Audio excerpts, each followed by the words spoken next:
ஏண்டா யாருடா நீங்க? வேலை கேட்டு வந்திருக்குங்க அதான். பக்கத்து தோட்ட கவுண்டர் சொல்லி அனுப்பிச்சிடுங்க வேலைக்கு. அப்படியா? ஆமாங்க. ஆமா, உங்களுக்கு என்ன வேலை தெரியும்? ஒரு வேலையும் தெரியாதுங்க அதான். வேற எதுக்கு அந்த நார பையன் அனுப்பிச்சு விட்டான்? சாப்பிடுவீங்களா? நிறைய சாப்பிடுங்க அதான். பார்த்தாலே தெரியுது, அது உங்க அக்காலாம் நல்லாவே திம்பாலாட்டு இருக்குது. சாமி, இந்த சுத்தி முத்தி பார்த்தா அந்த சொத்து பூரா நம்மளுதான் கண்ணு. அக்கா சொத்து இருக்கிறதெல்லாம் பார்த்தா நல்ல கொள்ளையே தேர மாட்டுக்குக்கா. என்ன இந்த சொத்துக்கு வாரி இதெல்லாம் கிடையாது கண்ணு. எனக்கு வரவங்க தான் எல்லாமே. ஏன் கண்ணு படக்குன்னு எனக்கு நெஞ்சு வலி வந்துட்டா என்ன கண்ணு பண்ணுவீங்க? ஆத்தா அங்க ஆஸ்பத்திரியில கொண்டே சேர்த்து நல்லா பாப்பா ஆத்தா. ஆமா. சரி சரி, நெஞ்சு வலியில செத்து போயிட்டா என்ன கண்ணு பண்ணுவீங்க? தூக்கி நல்ல முறையா அடக்கம் பண்ணிட்டு சொத்தை என்ற பேர்ல எழுதிக்கலாம் ஆத்தா. என்னது ஒன்றரை பேலையா? அக்கா என்னக்கா கூடத்தரமா பேசிட்டு இருக்கா? ஆமா என் பேர்லாம் கால் தோணுதா? நீ சின்ன பையன்டா, நான் அக்காடா, என் பேர்ல தான் எழுதுன. அக்கா உன்னை ஏமாத்திட்டு போறவங்க காலத்துல இருக்கு. நீ பாட்டு சும்மா அசால்ட்டா சொல்லிட்டு. உனக்கு ஒண்ணுமே தெரியாதுடா. நீ என்னக்கா சொல்லிட்டு திரும்ப திரும்ப பேசிட்டு இருக்கா?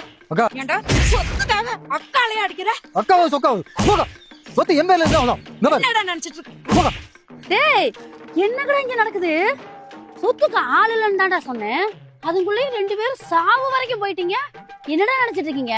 கவுண்டச்சி என்ன ஏப்பையா இருப்பா, எல்லாத்தையும் எடுத்துட்டு போயிடலான்னு பாக்குறீங்களா? ராஜா, அந்த நாயை அவுத்து விடு. ஐயோ நாயமாடா, நாயா? வாடா ஓடி. வேலை தெரியலாமா? சொத்துக்கு சொந்தம் கொண்டாட வந்துட்டானுங்க. அம்மாடி அம்மா.